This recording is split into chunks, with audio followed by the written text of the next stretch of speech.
The evening had settled over the penthouse like a held breath, gray light slipping through the floor-to-ceiling windows, the city below already beginning its glittering lie of indifference. Nora Fraser moved through the kitchen with the quiet precision of someone who had learned long ago that invisibility was a form of safety. Her hands knew the rhythm of the work, the damp cloth circling the granite island, the soft clink of a glass returned to its shelf, the careful alignment of the salt cellar beside the pepper mill. She had been Callum Blackwood's maid for 14 months, and in that time, she had perfected the art of being present without being noticed. Callum sat at the head of the dining table, as he did every evening when he was home. His presence was a gravitational force, broad shoulders encased in a charcoal suit jacket he had not yet bothered to remove, dark hair falling slightly over his brow, fingers loosely curled around a fountain pen that had not moved in several minutes. Spread before him were ledgers, thin columns of numbers that represented fortunes made and lives ended, though no one would know it to look at him. He appeared almost relaxed, save for the subtle tension in his jaw, the way his thumb pressed into the side of the pen like a man counting down to something only he could hear. Nora had learned to read him. Not his thoughts, those were locked behind a face that had been carved from stone and then taught to feel nothing, but his moods. The quality of his silence. Tonight, it was the silence of a predator at rest, which was the most dangerous kind. She should have finished her tasks and left without a word. That was the arrangement, the unspoken contract between them. He paid her far more than market rate, and in exchange, she never asked questions, never lingered, never treated him like a man who might have a heart beneath his ribs. But something had shifted in Nora over the past few weeks. A restlessness she could not name. Perhaps it was the way her mother's medical bills had climbed again, forcing her to take extra shifts at a second job she had not told Callum about. Perhaps it was the way Mira, her only friend, had started looking at her with pity when Nora described another evening of wiping down counters in a silent apartment owned by a man who never once had said thank you. Or perhaps it was the way Callum had looked at her 3 nights ago, a flicker of something unguarded, almost curious, before he had turned away as if burned. Whatever the reason, Nora found herself speaking. "I'll be an hour late tomorrow night." The words came out flat, almost casual, as if she were telling a roommate rather than a man whose organization reportedly answered to no court but his own. She did not look up from the counter. Her cloth continued its circular path, erasing fingerprints that were not there. Callum did not respond immediately. That was his way.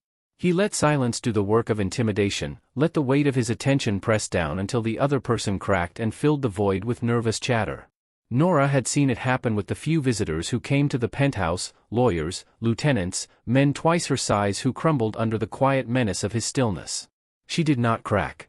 She had learned that from him. Finally, without raising his eyes from the ledger, he asked, "Why?" One word. Low. Neutral. A man asking for scheduling information. Nora set down the cloth. She folded her arms, then thought better of it and let them fall to her sides.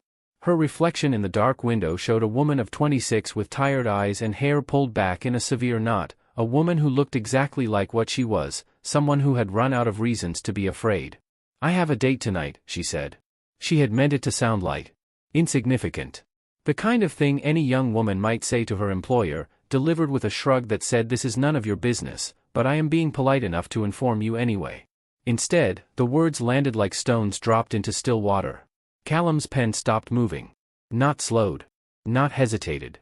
Stopped, the tip rested against the page, a black period at the end of an unfinished sentence. His thumb pressed harder against the barrel, turning the knuckle white. For 3 full seconds, he did not breathe. His chest did not rise. His shoulders did not move. He became a statue of a man, and the only sign of life was the faint pulse that had begun to thrum in his temple, a muscle jumping beneath the skin like something trapped. Nora noticed all of this. She noticed because she had spent 14 months noticing everything about Callum Blackwood, even the things she had sworn to herself she would ignore. The way he took his coffee black but added 2 sugars on the anniversary of his mother's death. The way he sometimes stood at the window at 3 a.m., hands clasped behind his back, watching the city as if it owed him a debt.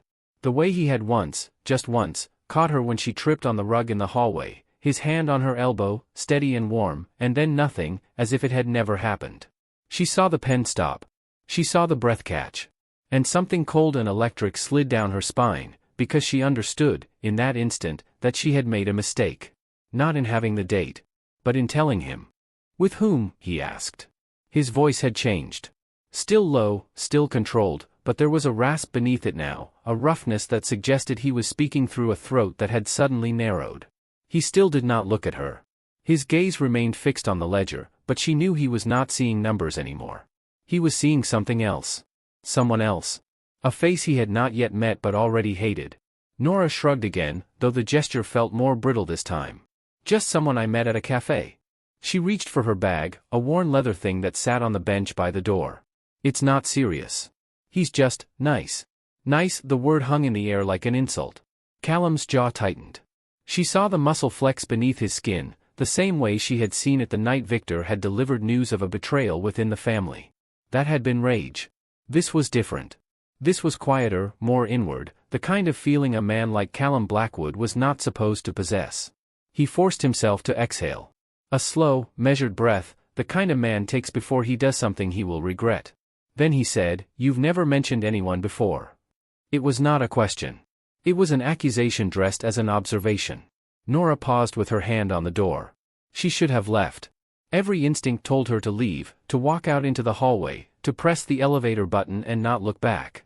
But something in his tone held her in place, not fear, exactly, but a strange, reluctant curiosity. She had never heard Callum Blackwood sound unmoored before. He was always the anchor, the fixed point around which other people's storms revolved.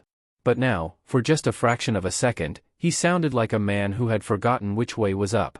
"There wasn't anything to mention," she said quietly. "Until now." She opened the door. Behind her, she heard the soft, decisive click of the pen being set down. Then nothing. Not a command to stop. Not a question about where she was going. Just the heavy, suffocating silence of a man who had been taught from childhood never to beg, never to chase, never to show his hand. Nora stepped into the hallway and let the door close behind her. She did not see Callum rise from his chair. She did not see him walk to the window, his reflection a ghost superimposed over the glittering city below. She did not see the way his hands curled into fists at his sides, the knuckles white, the tendons standing out like cords. She did not see him press his forehead against the cool glass and close his eyes, as if trying to physically push the image out of his mind, the image of another man's hands on Nora's waist, another man's mouth at her ear, another man receiving the soft smile that Nora had never once directed at him. She did not see any of that. But in the elevator, descending 43 floors, Nora pressed her palm against the cold metal wall and realized her heart was racing. Not from fear of her date. Not from the ordinary nerves of an evening out. She was racing because, for the first time in 14 months, Callum Blackwood had looked at her like she was more than a maid. And that terrified her more than anything he could have said. Meanwhile, in the penthouse, Callum pulled his phone from his jacket pocket. His thumb moved across the screen with mechanical precision, no hesitation, no second guessing. The call connected on the first ring. Victor's voice came through, rough with sleep. "Boss? Find out who she's seeing," Callum said. His voice had returned to its usual register, low, flat, commanding. But there was a fracture beneath it, a hairline crack that Victor would later pretend not to have heard. "Tonight. I want a name, an address, and a reason to ruin him." A pause. Then Victor said, "Understood." Callum ended the call and stood alone in the darkening penthouse, surrounded by ledgers full of numbers that meant nothing, in a city full of people who would kill to be him. He had everything a man could want. Power. Money. Fear. And yet, for the first time in years, Callum Blackwood felt the sharp, unfamiliar ache of wanting something he could not simply take. Down on the street, Nora stepped out of the elevator and into the rain. She pulled her coat tighter and walked toward the corner, where a black sedan was already waiting. She did not look back at the building. She did not see the black SUV that pulled away from the curb 50 yards behind her. She had a date tonight. And Callum Blackwood had just realized he would burn the city to the ground before he let another man have her. The file landed on Callum Blackwood's desk at just past midnight. Victor stood at attention near the door, his heavy coat still wet from the rain, his face carefully empty. He had learned years ago that delivering information to Callum required a particular kind of neutrality, too much enthusiasm read as groveling, too little as insubordination. So he simply waited. Callum opened the folder. Inside were 3 photographs and a single sheet of paper.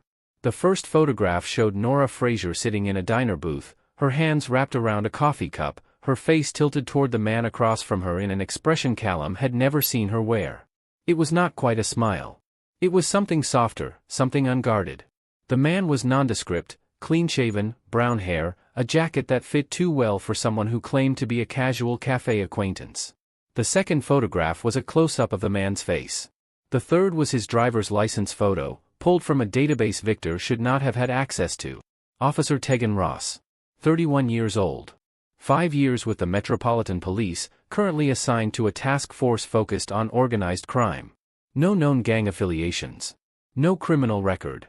No wife, no children, no social media presence worth noting. Clean. Too clean. Callum read the file twice.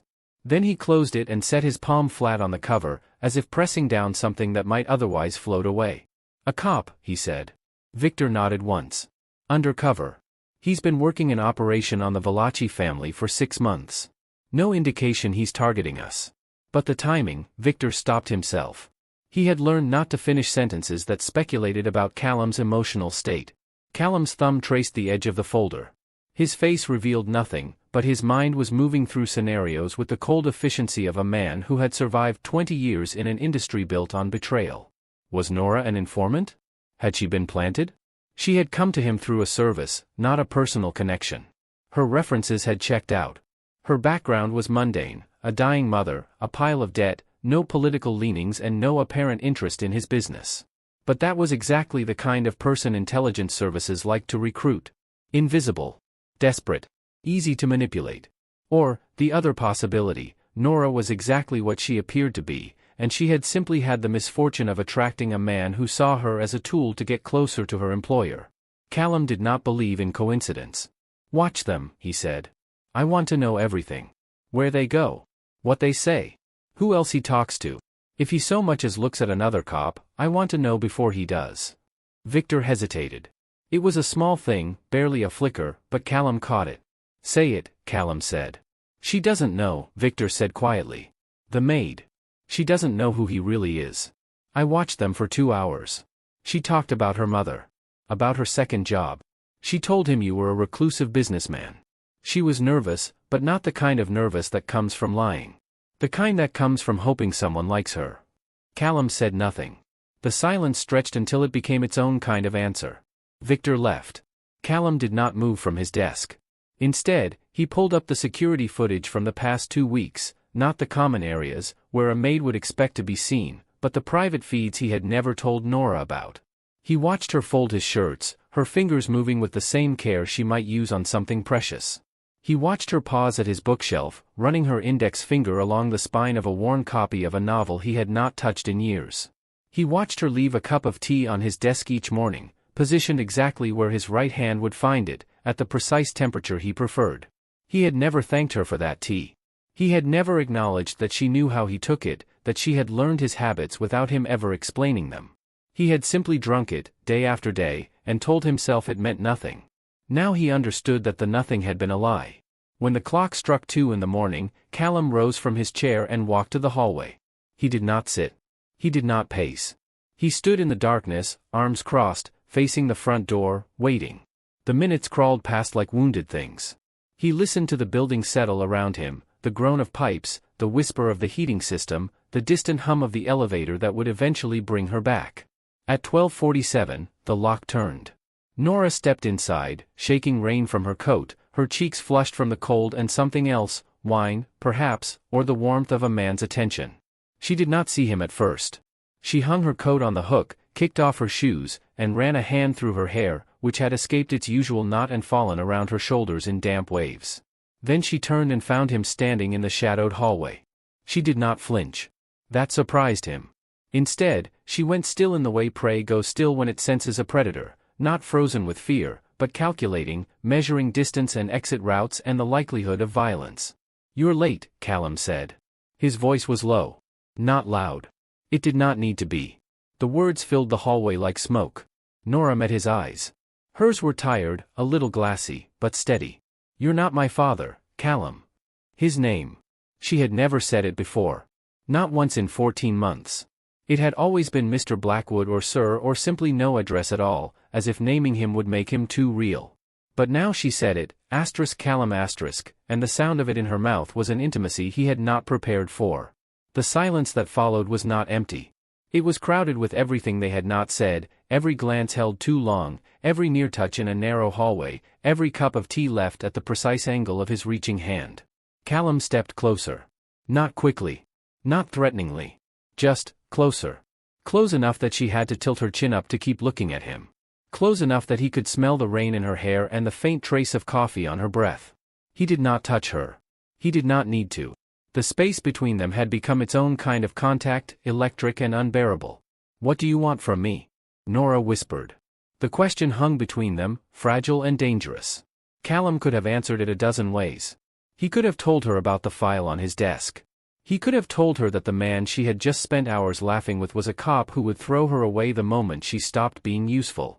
He could have told her that he had not slept properly in weeks because he kept dreaming of her hands. He said none of those things. He stepped back, turned, walked away without another word, leaving Nora standing alone in the dark hallway, her heart pounding so loudly she was certain he must have heard it. She pressed her palm to her chest and closed her eyes.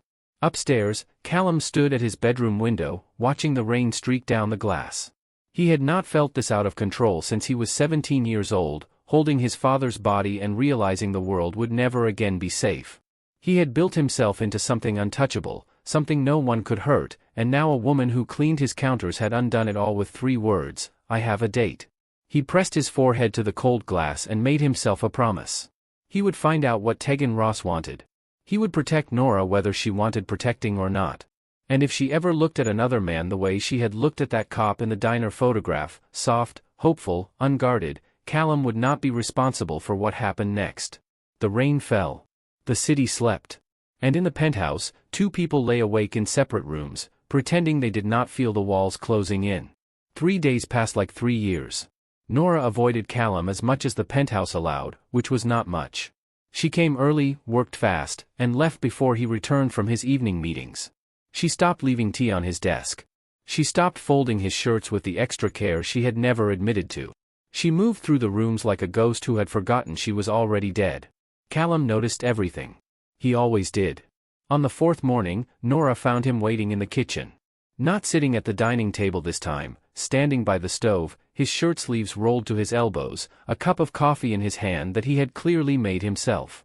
The sight of him there, in her space, doing her task, felt like a violation and an apology all at once. "I'm putting in my notice," Nora said. She had rehearsed the words 100 times in her head. 2 weeks. She would train her replacement. She would not ask for a reference. She would simply disappear, the way she had always known she would eventually have to. Callum set down the coffee cup. "No. Not why. Not I'm sorry to hear that. Just no," as if her resignation were a business proposal he had the power to veto. Nora's hands tightened on the strap of her bag. "You can't stop me. I can make it very difficult for you to leave." His voice was calm. Reasonable. That made it worse. "Your mother's medical bills. Your rent. The second job you didn't tell me about. You think you can afford to quit?" The words landed like punches. Nora had never told him about her mother. Not directly. He must have had Victor investigate her, just as he had investigated Tegan.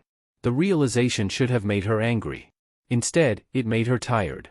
"I'll manage," she said. Callum moved then. Not quickly, but with purpose. He crossed the kitchen in 3 strides and stopped close enough that she could see the dark circles beneath his eyes. He had not been sleeping either. "You have no idea what I've stopped myself from doing," he said, and his voice cracked on the last word. "To keep you safe." Nora froze. Safe from what? He did not answer.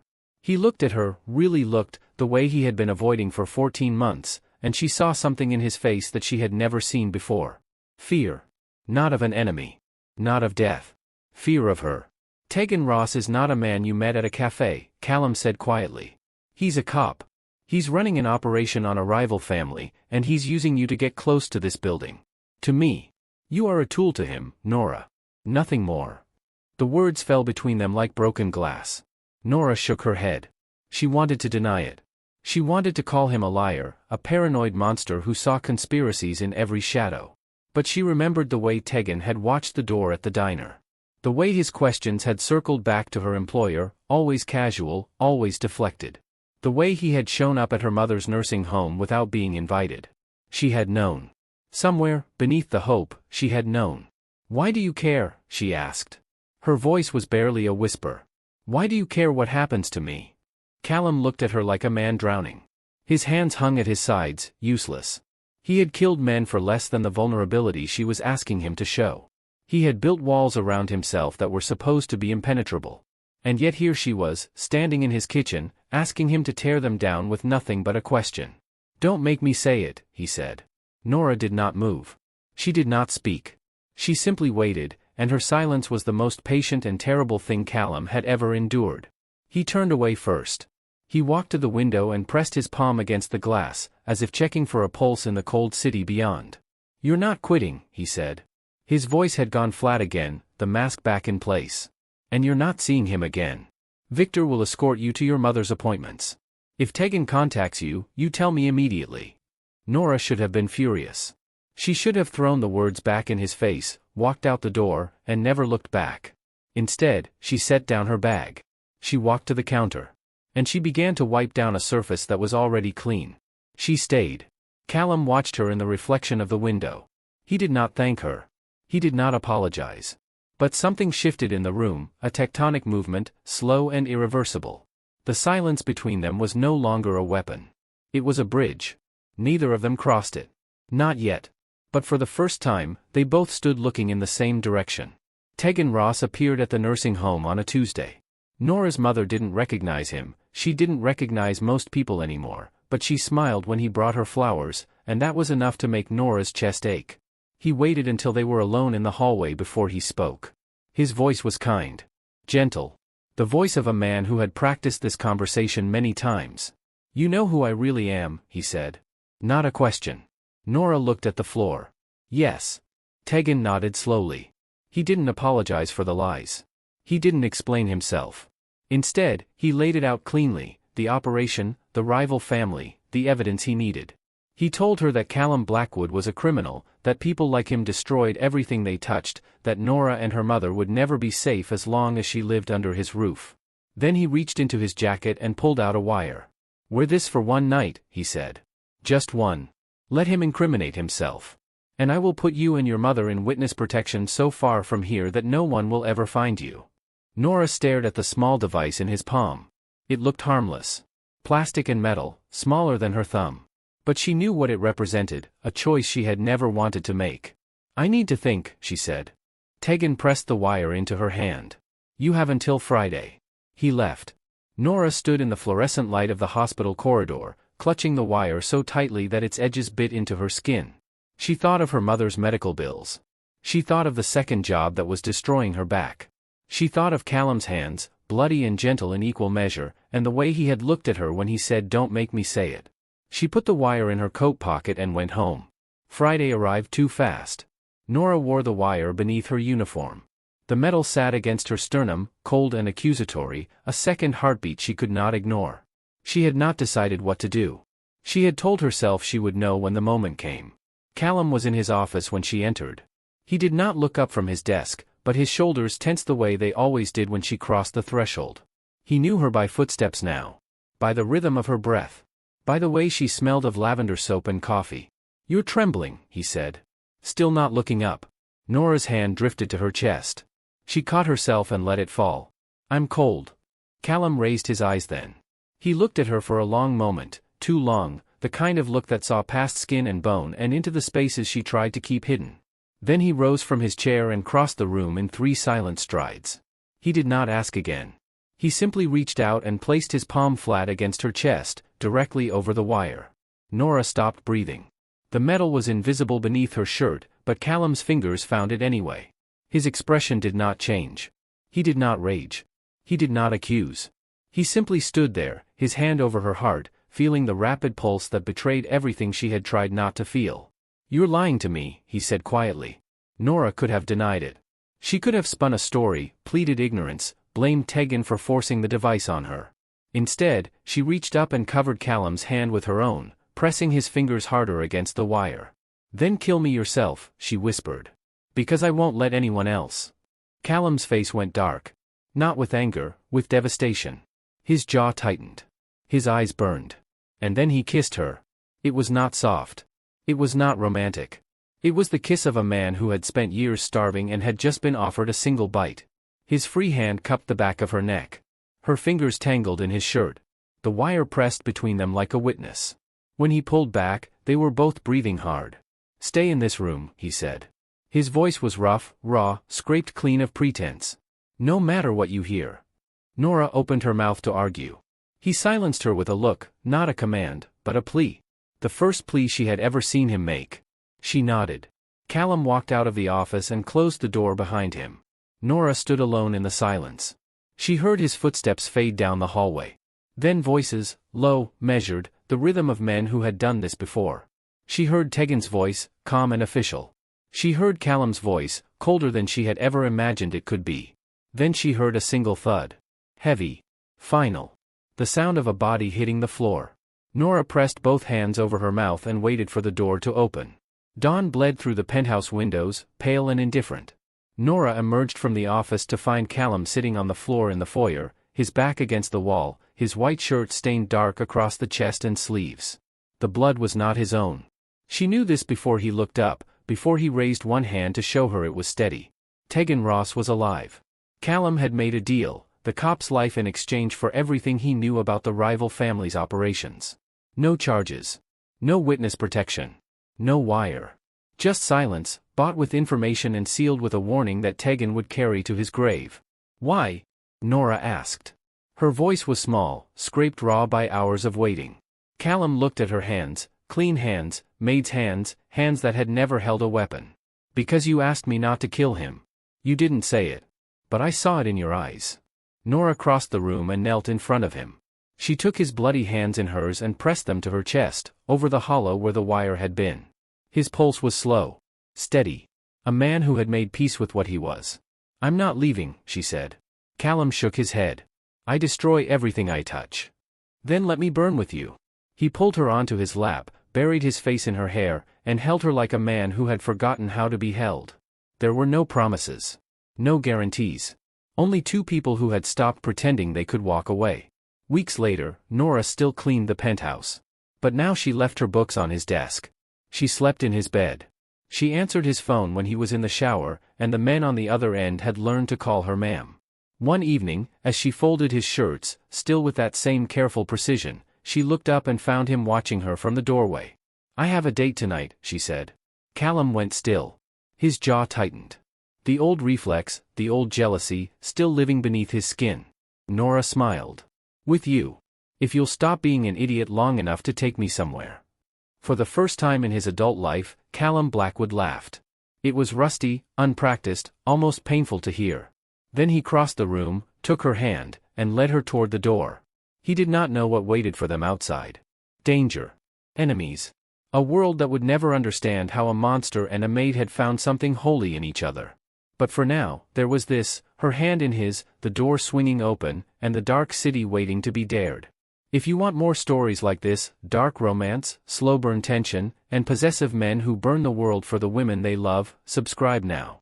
Don't miss the next chapter.